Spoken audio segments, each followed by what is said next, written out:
I'm reflecting today. I'm working on some paintings. Again, as I do every day when I come to the studio, I work on paintings. Sometimes I actually reflect for days and days. I don't touch a brush. I just sort of try to take things in. And the reason I'm doing my YouTubes and I'm evolving, I'm reflecting on my own revolution as a uh, person of conscience. I believe that I have, since the Fukushima catastrophe, I have actually attached myself to those people that I believe are in touch with conscience, the idea to do the right thing.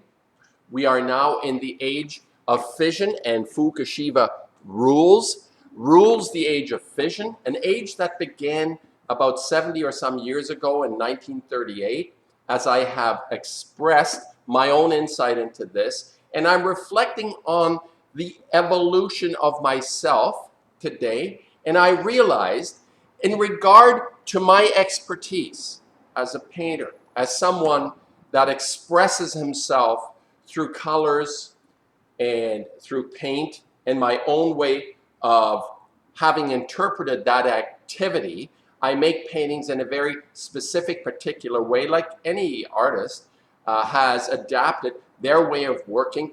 If they're of value to us, they're serving us something that is of value and interest. And my YouTube is similar in evolution, that there is no point in me doing something if it's just the same old over again, because ultimately it's sort of just a self-gratification. And I'm not doing this as a popularity contest, or that, like I said, my paintings, my art is not a democracy. It's not up for debate. I'm always interested in comments and people's perceptions, but in terms of the way I work, I've gone far enough through my history. For most people that haven't actually done something themselves and have an insight, it's irrelevant. But I am very, very keen on being able to draw people into that which I feel, which I think, through seductive means. I think painting is very seductive.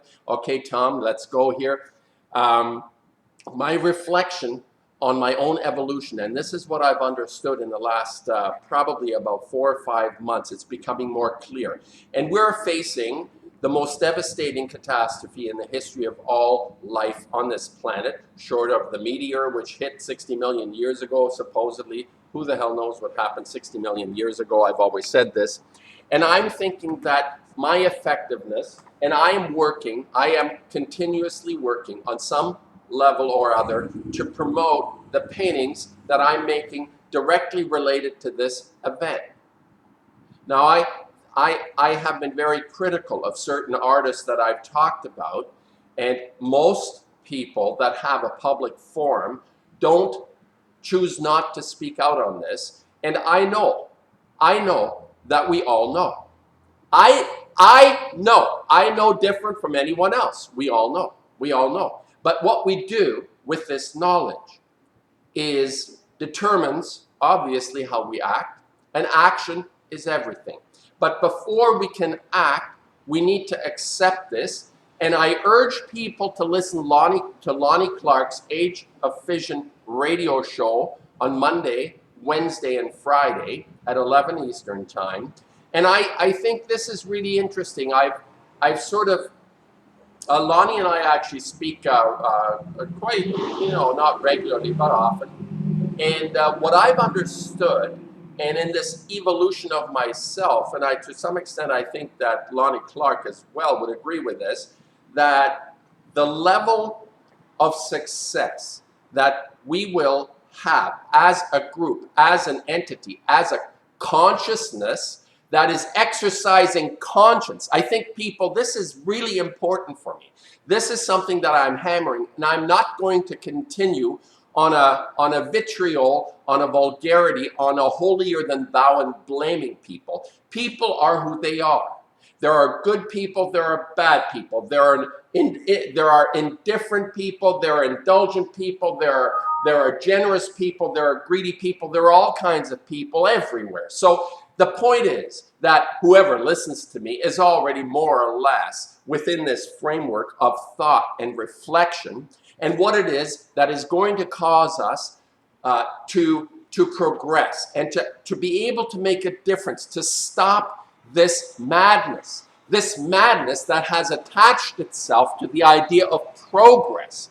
And what I'm trying to express, how I'm trying to relate to this event for myself, is to actually realize and understand what is it that I need in my day-to-day life that will make me feel that I'm a better person.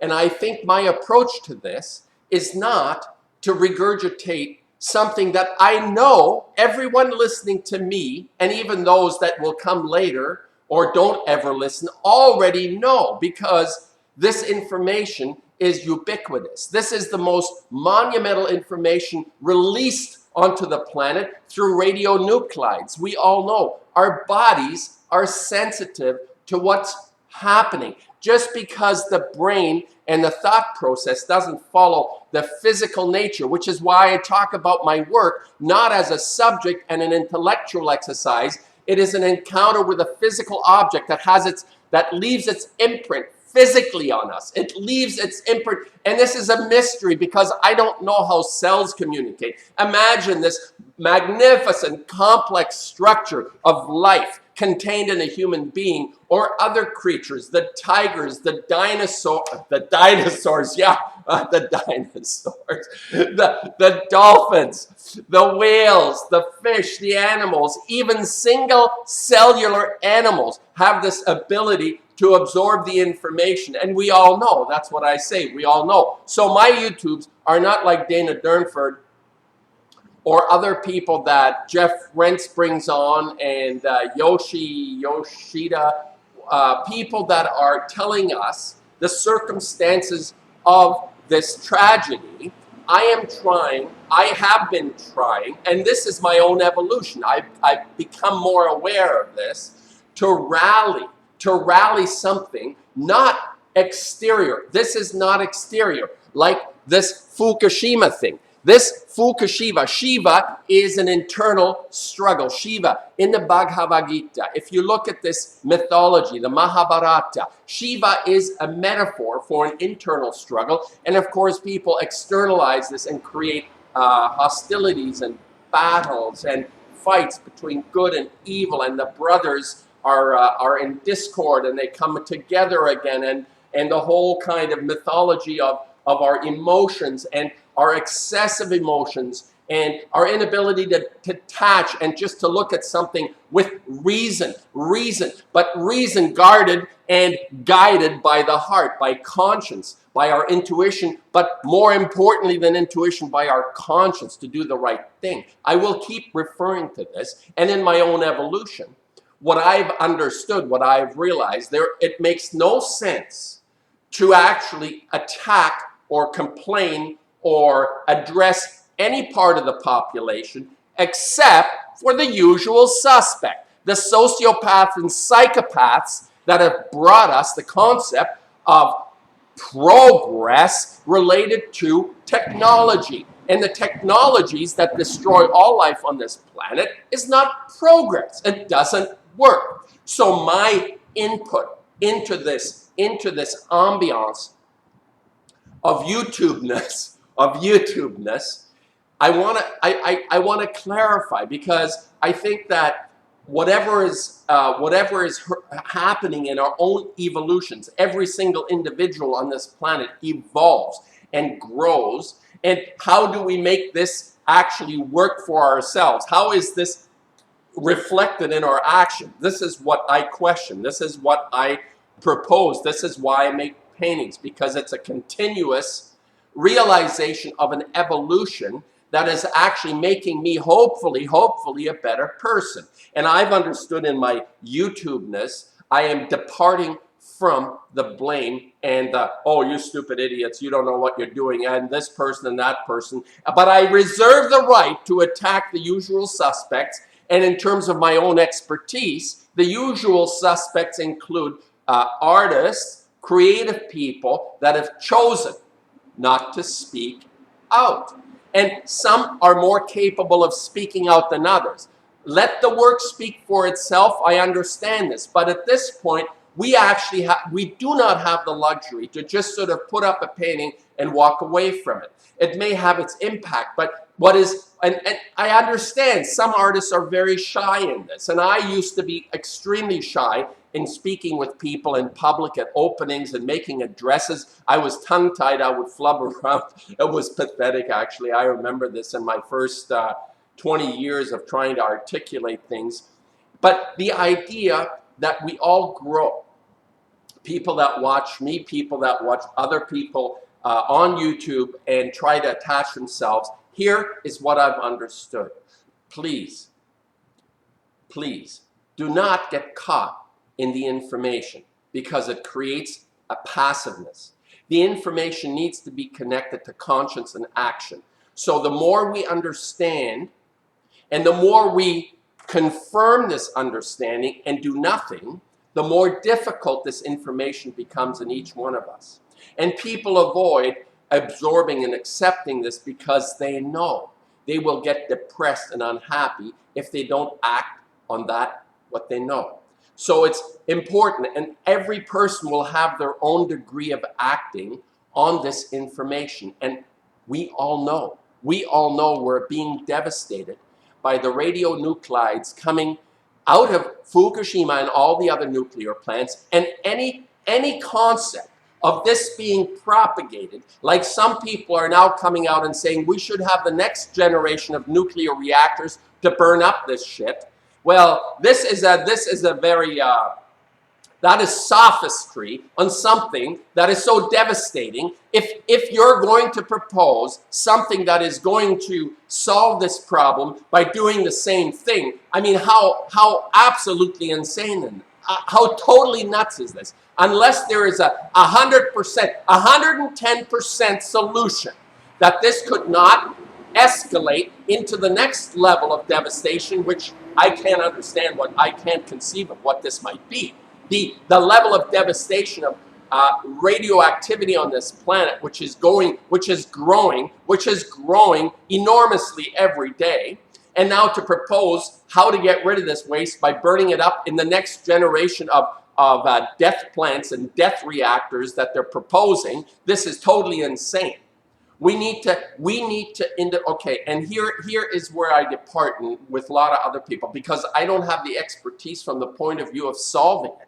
But I do have an expertise in understanding the spirit that motivates us, the spirit that gets us off our ass, the excitement that we feel by understanding something so completely original and new, like a painting. And people have been prevented from being exposed to this originality in the culture of death. The museums and the art being produced is a sanitization of the destruction. A sanitization of the destruction that we face. They will not show the work. They will not show the work that actually not only exposes this, but allows us once more to feel within ourselves the power and the strength that comes from the art. You look at a magnificent work of art or a piece of music, you're going to feel empowered by what it is that artist actually, the gift that was given to us by these artists that empower us to do what we need to do. And I want to just reiterate, I feel I need to just keep coming back to this because we need to energize our spirit. We all know. And we can all, like myself, caught in the headlights of information. It will make me inactive.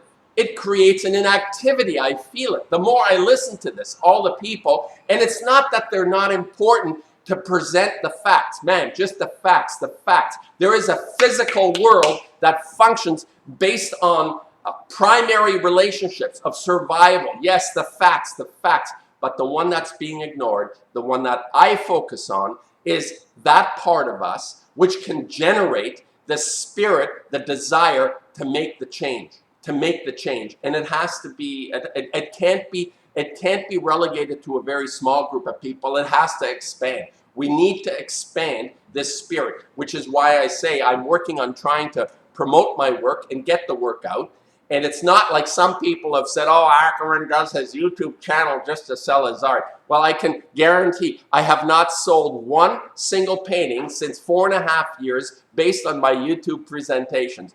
And it would be foolish for me to say, oh, my YouTube's really been successful. Fucking A on my art. Yeah, right. Good luck. Good luck, people. Yeah, there are a few hacks that keep coming back and listening to me and making the derogatory comments about my secondary gain, my greed coming out to make YouTube so I can promote my art. Well, I want to promote my art, but not for the reason that they're saying. This is part of the subterfuge that goes on, obviously. But anyway, Fukushima reigns. I am the destroyer of world reigns.